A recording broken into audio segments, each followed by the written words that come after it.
Yo Chelsea fans, welcome back to Bridge of Blue bareng gue Nanda Sugiono. Di video kali ini seperti biasa gue akan mengupdate misteri pelatih Chelsea di musim depan. Dan ada beberapa informasi terupdate mengenai Chelsea.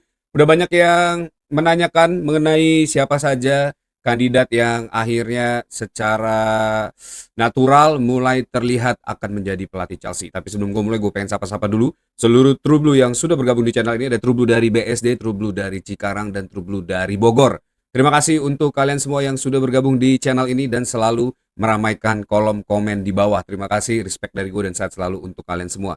Dan buat kalian yang baru join, jangan lupa untuk klik tombol subscribe, nyalain loncengnya supaya kalian nggak kelewatan berita-berita mengenai Chelsea. Kalian juga bisa bantu gue dengan memberi hype di video ini supaya makin banyak True Blue yang bergabung di channel ini. Kita mulai aja berita pertama. Ini berita dari Matt Law yang diambil dari podcast London Blue Pod ya. Ini Matt Law menginformasikan bahwa seluruh jajaran di Chelsea saat ini sedang dalam under pressure ya. Ini adalah tekanan yang terjadi akibat hasil buruk yang pertama yang didapatkan oleh Chelsea di beberapa bulan terakhir akibat ulah dari Bluko sendiri. Dan juga selain itu ada debt ya atau hutang yang akan jatuh tempo di tahun ini dan harus dilunasi oleh Bluko. Jadi benar-benar stakes yang ada di Chelsea saat ini begitu besar ya, dan kelihatannya ya memang salah satu model sepak bola yang dilakukan atau pengelolaan klub sepak bola yang dilakukan oleh Bluko ini kelihatannya crumble down, tidak sustainable, dan akhirnya ini puncaknya setelah 4 tahun Bluko mencoba untuk membuat satu project dengan mungkin bisa dibilang terobosan ya yang terjadi di Bluko, tapi ternyata tidak sesuai dengan harapan dan hasilnya nol besar, malah menjadi apa ya, reset into the square one, dan akhirnya Chelsea saat ini menghadapi tekanan yang begitu besar baik dari seluruh jajaran di Bluko ya, mulai dari owner sampai dengan staff yang ikut mengambil keputusan di Bluko saat ini. Nah, semoga aja ini membawa pencerahan buat Bluko, atau paling tidak Bluko bersedia untuk melepas mungkin sahamnya ya, atau menjual kembali Chelsea ke tangan yang memang capable untuk membuat atau mengembalikan lagi trust Chelsea di dunia ya, bukan cuma di Eropa. Dan ya seperti yang kita tahu, pressure besar ini juga bisa semakin kita amplitude dengan tetap menggunakan tagar Bluko out ya. Ini protes baik secara digital maupun offline ya, online maupun offline, ini membuat tekanan ke Bluko supaya membuat keputusan yang jauh lebih pro fans dan juga memfasilitasi apa yang diinginkan oleh para fans ya. Jadi jangan lupa untuk terus suarakan Bluko out dimanapun kalian berselancar di dunia maya, di Instagram, di TikTok, di YouTube ya, terutama di video ini boleh langsung komen aja Bluko out ya, bikin tagar Bluko out. Oke, sebelum kita ke berita berikutnya, buat kalian yang mau membeli jersey klasik dengan kualitas modern, langsung aja ke jerseymegastore.id. Di website ini kalian bisa pilih jersey favorit kalian di sini. Tinggal scroll aja atau search di sini ya, dan akan muncul jersey favorit kalian. Dan jangan lupa untuk gunakan kode JMSTRIP10 untuk mendapatkan diskon 10%. Kita ke berita berikutnya. Ini ada informasi yang cukup melegakan menurut gue ya, walaupun belum terkonfirmasi. Andoni Iraola ini dikabarkan akan bergabung dengan Crystal Palace, yang tadinya katanya pengen ke Chelsea. Tampaknya Iraola juga punya akal sehat ya, atau mungkin memang belum sepede itu, atau mungkin dari jajaran Bluko ya akhirnya paham dan mengerti bagaimana seorang pelatih atau manajer itu sangat berarti dalam perjalanan sebuah klub ya.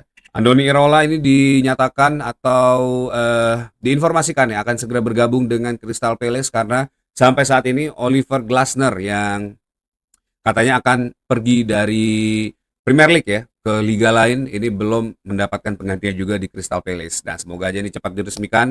Jadi tinggal Marco Silva dan juga Xavi Alonso yang akan ada menjadi kandidat Chelsea untuk pelatih Chelsea untuk musim depan ya.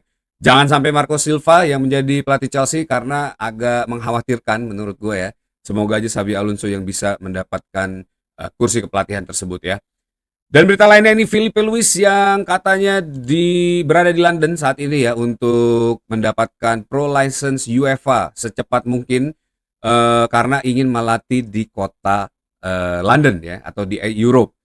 Nah, ini juga menjadi salah satu permasalahan pada saat Luis Felipe ini Felipe Luis ya pengen direkrut oleh Chelsea pada bulan Januari untuk menggantikan Enzo Maresca. Katanya keberadaan pro license UEFA ini yang membuat akhirnya Chelsea memilih Liam Rossonier dibandingkan Felipe Luis pada saat itu. Tapi gue nggak yakin karena pada saat itu Felipe Luis masih sangat wangi ya bersama klub sebelumnya, dan itu yang mungkin bisa menjadi mungkin PR campaign ya untuk saat ini buat Bluko supaya tidak diserang terus-terusan oleh para fans ya.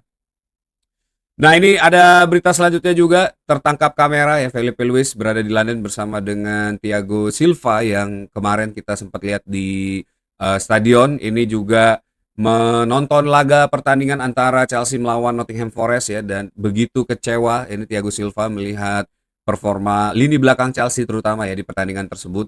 Tampaknya memang sangat mengecewakan, dan semoga aja ini pertanda apakah Felipe Luis ya sedang dalam tahap interview untuk menjadi kandidat terbaru juga, karena kita tahu di beberapa video gue sebelumnya katanya ada beberapa list kandidat juga yang akan diinterview oleh Bluko untuk menjadi manajer Chelsea di musim depan. Mungkin salah satunya Felipe Luis atau yang lainnya kita nggak tahu. Coba terus pendapat kalian, apakah Felipe Luis ini adalah orang yang tepat untuk membawa Chelsea kembali lagi ke jalur kemenangan ya di musim depan. Nah, ini ada berita juga dari Sky Cafe ya yang diinterview di Sky Sport. Sky Cafe ini bilang disaster recipe untuk Chelsea itu berawal dari Club World Cup pada saat itu ya. Karena memenangkan Conference League di bawah Enzo Maresca, terus juga memenangkan Club World Cup di bawah Enzo Maresca. Ini seluruh staff dan juga manajer yang ada di jajaran Bluko ya, ini percaya bahwa em, plan atau rencana model yang dikerjakan oleh Bluko ini bekerja dengan baik ya, sehingga mereka katanya sangat percaya diri seluruh kesuksesan tersebut bisa diduplikasi dengan siapapun pelatihnya. Nah, itu yang membuat Bluko ini merasa besar kepala dan percaya bahwa seluruh orang yang menilai negatif terhadap project Bluko ini salah ya, sehingga mereka percaya bahwa Maresca itu hanya seorang manajer biasa aja. Dari tanpa Maresca dengan model yang ada dengan Bluko pada saat itu, seluruh tim ya ini bisa bekerja dengan baik dan bisa menjadi atau mencapai apa yang sudah dicapai oleh Enzo Maresca. Oleh karena itu mereka sangat percaya dan tidak ingin mendukung Enzo Maresca apapun yang terjadi, dan lebih memilih berpisah dengan Enzo Maresca dibandingkan memfasilitasi apa yang diinginkan oleh Enzo Maresca. Turns out itu ternyata adalah problem utama Chelsea di musim ini ya, yang akhirnya membawa seluruh komplikasi pada saat ini secara internal ya, mulai dari awalnya kerapuhan lini belakang yang harusnya segera bisa ditambal di musim panas kemarin, bahkan di musim dingin kemarin ya harusnya bisa ditambal oleh Bluko, tapi ternyata Bluko lebih memilih untuk percaya diri dan keras kepala sehingga membuat Enzo Maresca harus meninggalkan Chelsea dan saat ini menjadi salah satu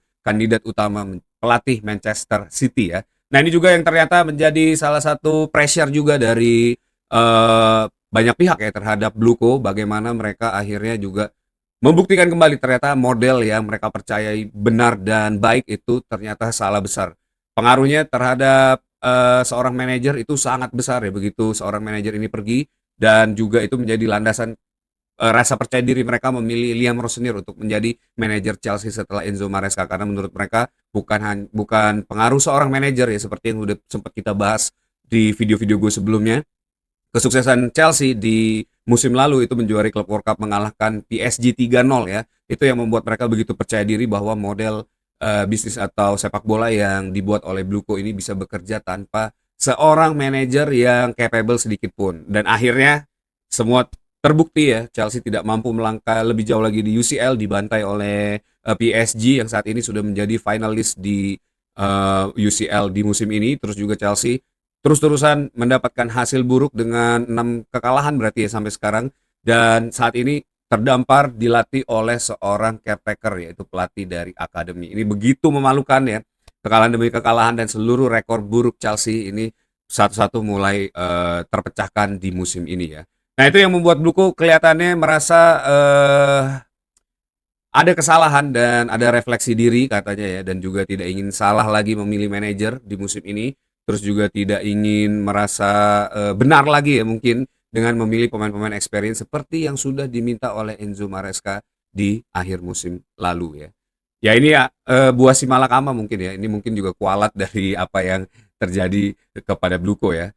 Ya, ini membuat cerita Chelsea menjadi lebih parah lagi ya, karena Bluko yang sayangnya sangat keras kepala akhirnya tidak mampu membuat atau memberikan keputusan yang bijaksana dan juga baik buat Chelsea ya. Sehingga di musim ini seperti yang kita tahu Chelsea begitu porak-poranda di setengah musim ini begitu ditinggal Enzo Maresca, seluruh uh, football identity ya yang sudah dibangun oleh Enzo Maresca, winning DNA yang sudah mulai terbentuk oleh Enzo Maresca, terus juga solidnya internal pemain yang sudah dibangun oleh Enzo Maresca ini hancur begitu saja di tangan Liam Ross senior, dan ini juga yang membuat kenapa akhirnya seluruh staff akan direview ya, termasuk sporting director seperti yang sudah gue infokan juga sebelumnya.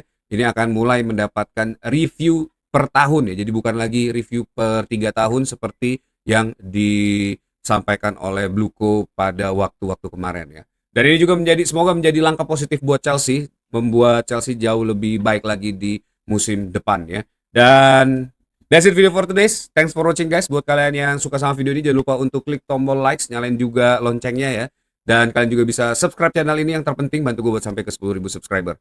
Kalian juga bisa bantu memberi hype di video ini supaya makin banyak True Blue yang bergabung di channel ini. Terima kasih untuk kalian semua yang sudah bergabung dan menyaksikan video ini sampai akhir. Akan ada 2 video di hari ini ya, karena gue kemarin nggak bikin video, jadi gue akan kebut di hari ini. Jadi stay tune, sebentar lagi akan ada 1 video susulan berita mengenai transfer news. Tetap di channel Bridge of Blue, tetap dukung Chelsea, once the Blues be blue up the Chelsea.